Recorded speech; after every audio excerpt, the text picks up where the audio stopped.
What's going on out there, YouTube? This is Samuel Legger here representing Team JVS, back here again for another review for Rick and Morty. This is Season 4, Episode 7.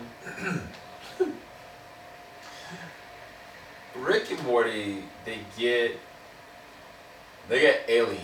That's the best way I can kind of put it. Like, they get the full-on treatment, but the difference is, instead of just kind of staying up there, imagine like the sentient life form just using the body as an actual host.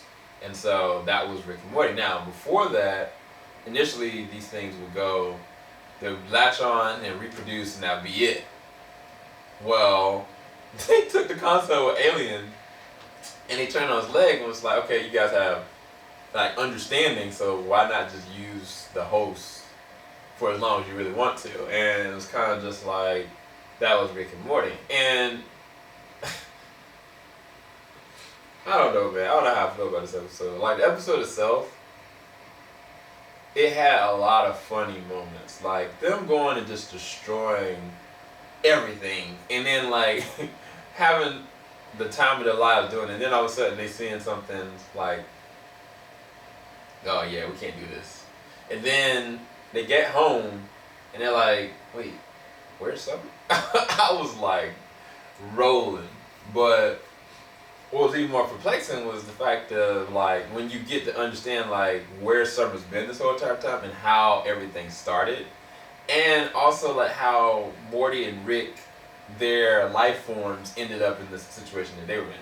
Which was weird. It was really weird, bro. Like it's out there. It's out there humor, and I don't know if you're not in the right kind of headspace. Like I don't know if it's for everybody, but I mean from a written standpoint, it was a pretty good storyline. Like as far as those, because it's like even though it's Rick and Morty's voice talking, like it's somebody else using their bodies to have their own story, which is very interesting. Like it actually does like cross some interesting lines that I was kind of like, oh my gosh.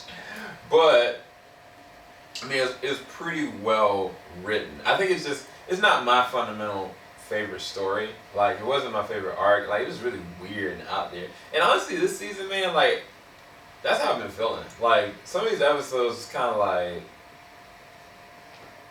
I don't know. Like, the cat episode, as funny as that was, I was like, what is going on here? Like, and that's the same thing I'm asking this one. Like, I want to be able, not that I don't understand, but it's kind of like, what is the relevance to this? Like, I think that one of the things I love about Rick and Morty is that everything that kind of happens, there's a relevance to it in some way, shape, or form. And it's like, this episode wasn't necessarily relevant to the progression of the characters, nor was it progressional to the actual arc. And then from the last episode, like, they kind of just cut any kind of story progression in half, or leaving it up to dry. And so I don't know where things are going or where they should go. And yeah, that can keep and maintain like the story to continue to evolve. But it's like in this episode, the first time I heard like Morty is 14 years old. Like, so that means that 4 years ago, like Morty was 10 when they started.